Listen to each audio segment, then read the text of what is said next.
This video was made possible by CuriosityStream. Get the CuriosityStream Nebula Bundle deal on sale now for $15 a year to watch our brand new Nebula original documentary at curiositystream.com/Wendover. In March 2020, the cruise industry shut down. There are no qualifiers to that sentence. It's not that certain ships from certain companies in certain countries shut down. It's that every ship from every company in every country stopped accepting passengers in March 2020. That's unprecedented. Never before in modern times has there been such a complete global shutdown of an industry of this size. This isn't like airlines or restaurants or movie theaters. They couldn't keep operating at a certain level or with certain precautions or in certain geographies. Every single cruise ship shut down. The second that happened, though, time started ticking. Cruise lines were on the clock with the biggest challenge they might ever face. They had to survive as organizations with no revenue, no passengers, and little to no government support until it was safe and legal to sail again. As it turns out, doing nothing as a company is actually quite a lot of work. After ships dropped off their last loads of passengers, thousands of people remained on board, the crew. Naturally, management started to wonder what they should do with them. At first, the answer was nothing. You see, as the shutdown started, much of the global cruise fleet was in the Caribbean, finishing up the peak season before crossing the Atlantic for the summer Mediterranean cruise season. As most Caribbean cruises leave from the US, that meant that the American CDC's March 14th no-sail order was what officially prevented them from sailing, even if in practice most shut down voluntarily. That no-sail order, however, was initially slated to expire after just 30 days, so most cruise lines decided to leave their ships staffed and wait it out under the hope that they could salvage their summer seasons. On April 9th, though, the CDC extended the order for 100 days until July 24th, making it very clear that this would not be a short-term stoppage. In most cases, cruise lines are subject to the laws of the countries in which they're registered, which means that most cruise lines register their vessels in countries with loose labor laws like Panama, the Bahamas, or Malta. That typically lets them hire from anywhere, which in practice gives them access to low-wage labor pools from places like Eastern Europe or the Philippines. Now, cruise ships are, of course, massive, and correspondingly need a massive number of staff to run. The Carnival Panorama, for example, has a crew size of 1,450 people, and Carnival, its owner, has some 23 ships. That meant that, once they decided to officially pull the plug in April 2020, they had some 26,000 staff members from all around the world who each needed to get home. In the era of pared-back flight schedules, border closures, and complex testing and quarantine protocols, it soon became very clear that finding 26,000 flight itineraries for 26,000 stranded crew members would not be a quick and simple exercise. So, rather than 26,000 itineraries, they cut it back to just about 7. In late April, 18 of Carnival's 23 ships started sailing to a spot off the coast of Grand Bahama Island. Then, once together, over a few days in early May, some 10,000 crew members shuffled between the various ships using tenders. The task entailed more or less grouping the crew into geographic regions. Southeast Asian crew boarded the Carnival Conquest, South Asian crew boarded the Ecstasy, Eastern European crew boarded the Magic, and so on and so forth. Once the crew transfer was completed, on May 4th, 7 ships, the Liberty, Dream, Magic, Breeze, Ecstasy, Conquest, and Glory, left. The Carnival Glory had the shortest journey of them all, tasked with repatriating many of the Caribbean crew members to their homes. Just 5 days after departing, it docked in St. Lucia, then the next day in St. Vincent and the Grenadines, then St. George's, Barbados, and so on and so forth, completing a multi-week milk run of the West Indies. Next to complete its mission was the Carnival Breeze, dropping British crew off in Southampton, while the Carnival Magic made a quick stop in Gibraltar before arriving in Dubrovnik, Croatia to repatriate much of Carnival's Eastern European crew. Meanwhile, the journeys of the Liberty, Dream, Conquest, and Ecstasy were just getting started, as they each stopped at various South African ports to restock, refuel, and drop off African crew members. After 2 weeks of sailing the Indian Ocean, the Dream and Conquest arrived in the waters off the coast of Denpasar to bring many of the Indonesian crew home, while the Liberty arrived in Mumbai, India. The Dream then made a quick journey west to Jakarta to drop off more of its Indonesian crew, just as the Ecstasy made it to Mumbai as well, carrying even more Indian crew members. Then, as soon as the Conquest met the Dream in Jakarta, the two sailed together to Manila to drop off a huge number of Philippine staff members, while the Liberty and Ecstasy sailed south to anchor off the coast of Colombo and drop off Sri Lankan crew. With that, as June turned into July, this repatriation mission was complete, with some crew having spent 2 months sailing from the Bahamas to get back home. While getting these 26,000 crew members off their boats and off their payroll was a major concern of management at Carnival once the long-term nature of the shutdown became clear, attention, among all cruise line management teams, quickly refocused onto how to actually survive as a business when there's no business to be made. In the third quarter of 2019, each of the 3 largest cruise companies earned billions in revenue. In the same quarter 1 year later, Carnival earned $31 million in revenue, Norwegian $6.5 million, and Royal Caribbean managed to earn negative $33 million in revenue, something almost unheard of among large companies. So, how do you survive as a company when you quite literally have no way to make money? Well, cruise lines did have one thing going for them. Prior to COVID, they were highly profitable. In fact, many often pocketed hundreds of dollars in profit per passenger. In addition, cruising is a highly cyclical industry. What that means is that when the overall economy is good, the cruise business is quite good, while when the overall economy is bad, the cruise business is quite bad. That's because when money gets tight for a person, one of the first things to go is vacation. Therefore, cruise lines are used to weathering out leaner times, so they traditionally keep quite a lot of money in their war chests.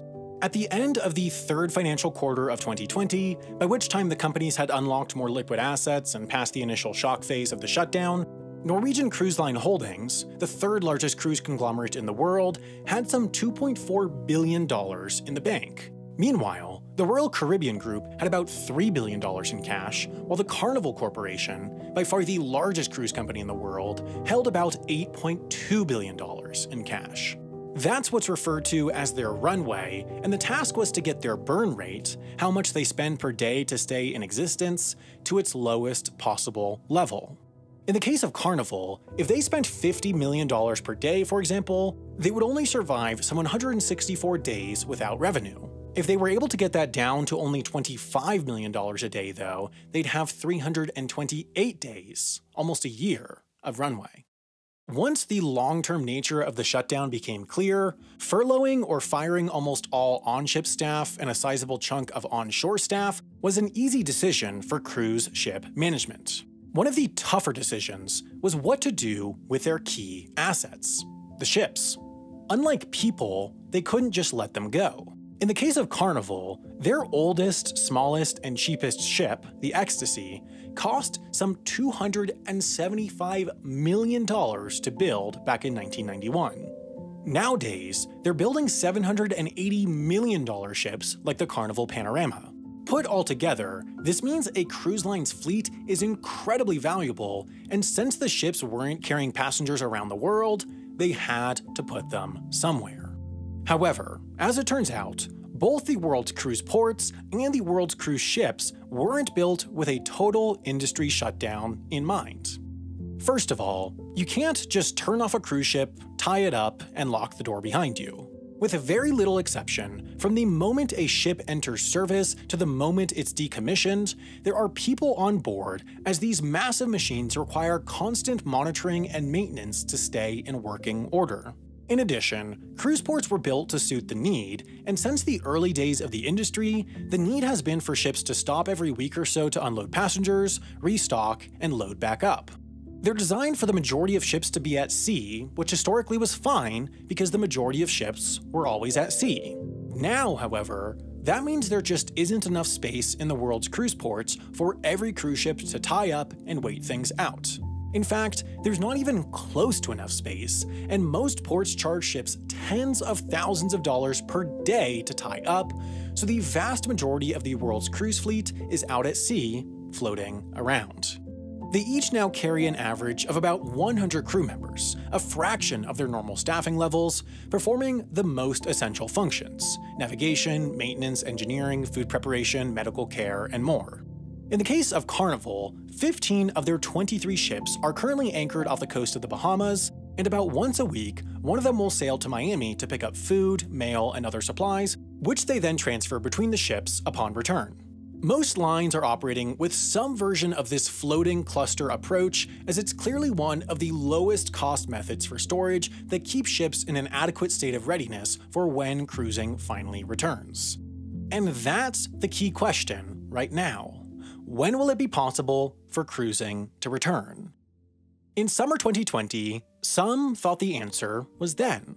Particularly in Europe, which had a robust summer travel season, quite a few smaller cruise ships and even some larger ones brought passengers back on board with precautions.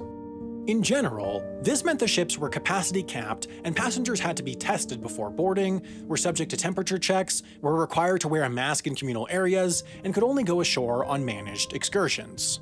With these and other rules, cruise companies thought they might have cracked the code of sailing safely and profitably during a pandemic, but then reality hit. On the MS Roald Amundsen, an expedition cruise ship that typically carries 500 or so passengers through the Arctic or Antarctic, 62 people tested positive for COVID after a trip around Svalbard, putting stress on the contact tracing system of northern Norway. Elsewhere in Norway, the Sea Dream 1 had to cancel a cruise after a positive COVID test, and then a few months later, the very same ship left Barbados on the very first cruise in the Caribbean since the start of the pandemic, which soon had to be cancelled due to 9 passengers and crew testing positive. On the other side of the continent, Uncruise Adventures left Juneau in early August on the very first cruise with passengers from an American port since March 2020, until a passenger's test came back positive, forcing them to return to port, put all passengers under quarantine, and cancel the rest of the season. This is the reality of cruising during a pandemic. As long as passengers are originating from a place with rampant community spread, no matter how many precautions are taken, it doesn't work from a public health perspective, it doesn't work from a business perspective, it just simply doesn't work. Therefore, for the most part, even in the cases where governments weren't stopping them, cruise lines stopped trying.